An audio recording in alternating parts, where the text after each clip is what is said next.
do a lot of foul shit. Like behind the scenes, he would do some foul shit. Like hating on, like doing things with people I done business with that he done business with. He would say shit that I was like, he said that to you? Right. I was like, yeah, so all right. You know what I'm saying? Like, you know, niggas don't know what they like till they see somebody with it. So they want the girls after you're done with them. Yeah, leftovers. Yeah. You take your leftovers. A lot of time on leftovers. The new baby oil. It should start looking gray if you ain't got nothing on it. It's got the new baby oil, bro. This ain't baby oil. Nigga, you ran through 8,000 jars of them in prison. Man. You know what I mean? He's ashy Larry. Relax. I mean, I still got everybody looking. Everybody know ain't no party like a Diddy party, so. yeah, that's what's up. That's why I don't be going to the puffin parties. You can hold you from the front and the back of the same time. Tell them about it. And I'm gonna tell you right now, me and Dub C ain't never been to a Diddy party, motherfucker. Got so many essays. What's happening with Puffy? I know you're not really tapped in, but what The last thing I saw was like a guy there. He was like, yo, he like pushed me into the truck. It really hurt. And he sounded me. Like he sounded me. I was like, yo, look, I could find other things to do for money. Did you see the video? I could find other things to do for money. Bro, I'm not sure I can say that for money. Like somebody pushed me into a truck. How much is this guy trying to get? I don't know. Like it's a simple situation, but it's like 20 mil, I can say it. You still have to black his face out. You still have to mimic his voice because he's like, but his voice wasn't even that different. And a little deeper. I was like, almost like, no, that's you, young buck. Yo, I almost felt like it was him. I almost knew who it was. You know what I mean? I was like, nah, that's Bucky trying to get money right. Yo, you can't say that dudes are having sex with other dudes, bro. That might come for you. The person who was always anti-Diddy and was always speaking about Diddy as a problematic person was 50 Cent. And it turns out that it's just been announced that he's created a docu-series on Netflix. I can't wait to see this. The other end of that, every person who has tried to speak out about this, who has tried to speak out about the industry, the type of people that are controlling the industry, the attacks that people face from the media if they try to speak out, is always the same. They're called crazy. And an example of one such individual who went through those sorts of attacks is the actor Orlando Brown. He was on Disney, and I remember everyone telling us that he was totally insane and deranged when he was saying a lot of things that at the time sounded crazy, particularly about Diddy. Take a listen. The requirement is you gotta say no to Diddy. If it's new booty in the building, you know he's gonna get it. don't take your girlfriend to a Diddy party. You can take the but he won't you. Diddy, to me, is the fall guy. We are still seeing a major effort to protect the big names. The internet went wild when a shocking video from Diddy's court case appeared online. It showed him looking trapped and uncomfortable while being asked tough questions. In the video, prosecutors directly accused him of abuse, trafficking, and forcing people to do things. Viewers were shocked. Diddy, who's usually confident, stayed quiet and looked defensive. This sudden change caused a huge media buzz. One of the first people to speak out was 50 Cent, a longtime critic of Diddy, who didn't hold back as the court details became public. To really call out people and kind of have that authority in that, to be able to call people out. I mean, which is pretty amazing. You're kind of, in some ways, draining the swamp of Hollywood. Yeah, I don't have a support system. I don't have a support system of a peer group of artists that I require to do what I'm doing. I've had to be on my own from the beginning. So I don't necessarily have a responsibility to behave a certain way, according to them. You know, and look, if I didn't have an award-winning director doing it, if I hadn't put the right people in place to produce it properly, I would understand why they would question or doubt anything that I'm doing. But you go to the 90s, and Kiki D said he paid him to kill Tupac. Did he do it, right? Yeah, I know you've been heavy on social media talking about it. He did it. And I'm the only one who's been vocal about this long before it actually. Oh, you've been saying this for a long time now. And then no one was, you know, they're just, why is he saying this? And now it's coming out like crazy. I mean, but I also didn't participate. I also didn't go to those parties. Yeah. So a lot of the celebrity culture that you don't hear saying anything is because they participated to a degree. So was there a reason you never went to those parties back in the day? Obviously, I know what was going on there, but is there a reason you never did? I'm just not with all that freaky shit. Like all of the stuff that he's doing, I'm not into that type of stuff. I'm just a little more, maybe you could say basic or normal. Like, he hate Diddy, but you know, sometimes I do shit that we don't know about. Well, for him to make the documentary, I think he hates Diddy. Nah. Nah? That's business. That's just business? Business. You wouldn't be mad. Look. You gotta really dislike someone to do a documentary about him. If Jimmy Iovine did the doc. It's not drama. It's just the truth. Finally catch. Bad Boy Entertainment. I named it a Bad Boy because I wanted to go against the grain.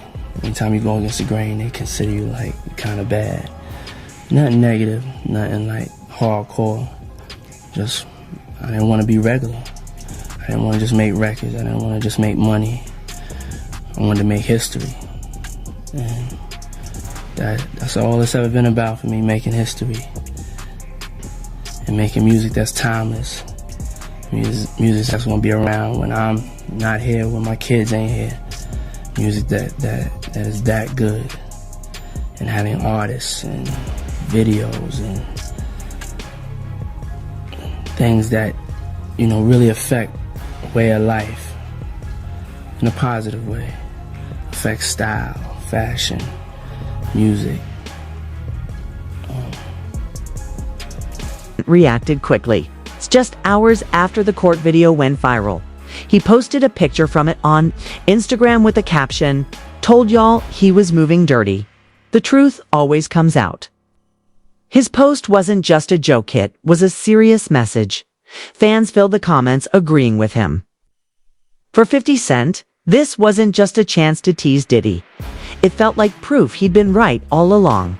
He'd been warning people about Diddy for years. And now, with everyone watching, he seemed more like a truth teller than just a rival. All-white party, the real all-white party was Diddy. Hey, everybody know ain't no party like a Diddy party, so. Yeah, that's what's up. These started in the late 90s and continued on for a very long time. Now I'm going to show you an announcement of him at the party, and he says at a certain hour the kids have to go home. But before I do that, take a look at all of these celebrities who attended these parties. Well, I'm not saying the people who attended these parties are guilty of anything. I just want you to know how highly these parties were regarded. We are talking the highest names in every industry. What happens at these parties, I have no idea. You may have seen the clip of Keeping Up with the Kardashians where they talk about it a little bit, which is absolutely wild, but generally no phones were allowed, so good luck finding clips of the parties. But watch this clip. The legendary white party, it's the real white party. And to all the kids have like an hour left. So get extra comfortable, kids. So all the leaked footage of Diddy parties right now is going viral, and here's one clip. I mean, there's nothing wrong with this, right? Nothing crazy is happening. But why would they have anything crazy happening with cameras everywhere, right? Like, they're smarter than that. But there you guys go. More footage is going viral.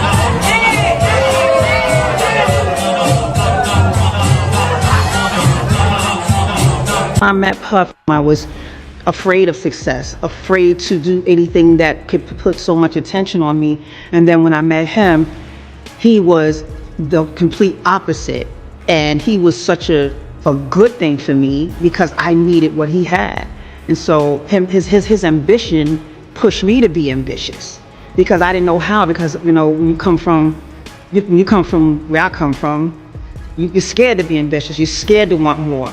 And so when I met Puff, I was, you know, blown away. But it took some years to grow into that and accepting someone that just was so excited about being seen and about having, you know, the lights on them and wanted it for you more than you wanted it for yourself. So, I mean, Puff was a huge inspiration to me. I want you guys to know, man, it was a terrible thing when we found out that Mary J. Blige's tape came out. You not remember a time, man, when she was with KC from Jodeci, and they were, you know, on drugs, and KC used to put them hands on Mary J. Blige.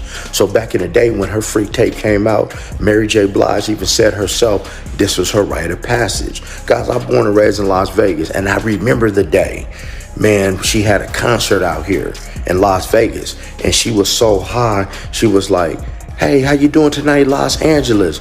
but we was in Las Vegas. But Mary J, as you remember, man, she wasn't the finest thing when she got on the scene. Mouth kind of twisted off to the side. She wasn't the best looking thing. You know, they found her singing karaoke, some Anita Baker karaoke in the mall, and they dusted her up, polished her up, and Angie Stone started writing for her, and she became who she was. But she definitely was a part of these parties, and she has no regrets.